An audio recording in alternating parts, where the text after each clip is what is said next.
Frank? Robert. Robert, who's this, Rick? This is Rick. Robert, how are y'all? All right, doing good. We can beat these devils. We will beat these devils. But everybody has to work together. We're trying to get the family back in the power of love. We're trying to get the family back in the power of love. We're trying to get the family back in the power of love. We can beat these devils. We will beat these devils. But everybody has to work together. We're trying to get the family back in the power of love. But everybody has to work together. We're trying to get the family back in the power of love. But everybody has to work together. Adam had 2 wives, and they don't know that. And the rabbis who do know it won't stand up and I know the rabbis are laughing. They won't stand up and say, well, that argument where God said a marriage is only for one man and one woman. If you're basing that on the Bible and Adam's story, not. You're wrong, because Adam's first wife's name was Lilith. And it's recorded in the Jewish Talmud, it's recorded in the Zohar in Hebrew, but you'll never see it in King James because it's not meant for you.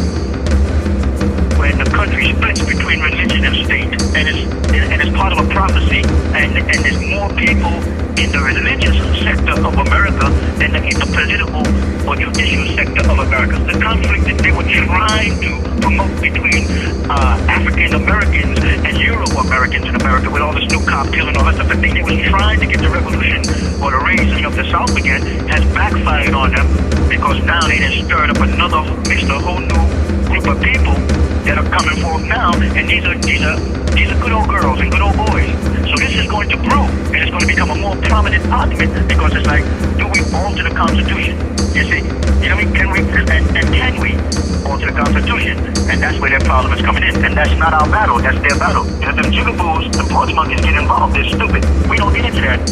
Our philosophy is no one wins the race of racism. You all go and fight your religious battle. So that's part of the prophecy.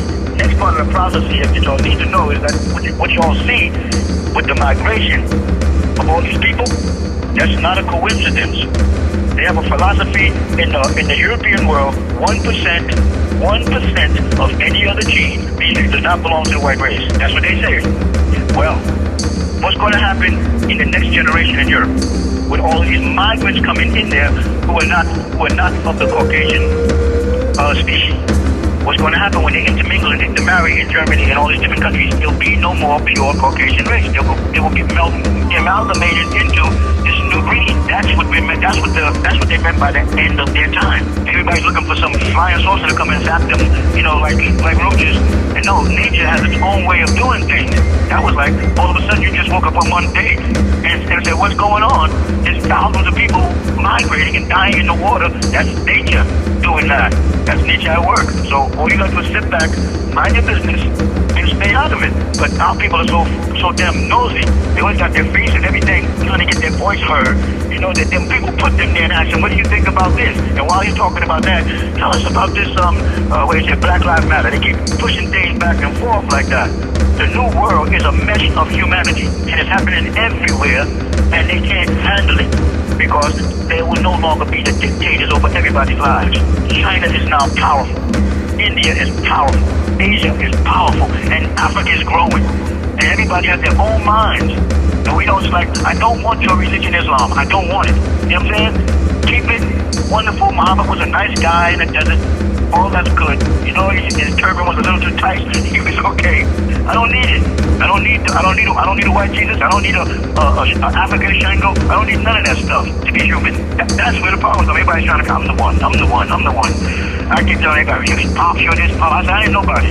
I'm trying to make me somebody just so you can find faults in me. They like to turn you into something holy, just so they can watch you so close. Look, he's drunk. I knew it. Then you can go all the way from holy to the Antichrist. That's what people do. They be like, they just tell me all the time, Pop, we know you're Jesus. We know you're Jesus. I mean, I'm saying I'm not Jesus. I'm not Jesus, right? Yeah, okay. Just so we can get in the bus and get to the picnic, okay? I'm Jesus. I told you he was. I'm like, my goodness. That's how people are. They're crazy. They're like, I got a message that came through me for you. That's important. Get the message. Let's move on. But don't make me something so you can find fault in me.